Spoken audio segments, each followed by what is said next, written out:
অসম বিধানসভাত চৰকাৰী বিদ্যালয়সমূহত ছাত্ৰ-ছাত্ৰীসকলক যোগান ধৰা ইউনিফৰ্ম সন্দৰ্ভত আলোচনা।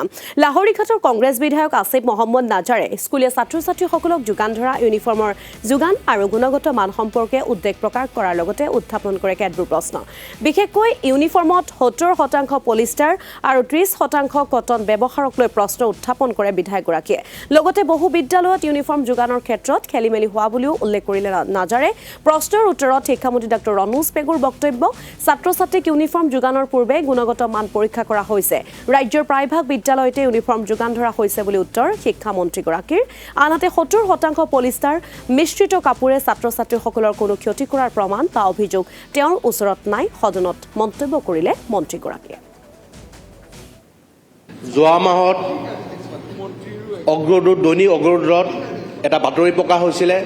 তাত লিখিছিলে চৰকাৰী স্কুলত ছাত্ৰ-ছাত্ৰীক ইউনিফৰ্ম যোগানৰ নামত ল'ৰা ধেমালি।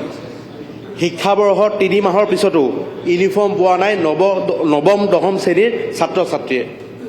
শিশু স্বাস্থ্যৰ বাবে ক্ষতিকাৰক 70% পলিয়েষ্টাৰযুক্ত ইউনিফৰ্ম বিতৰণ বিদ্যালয়ত।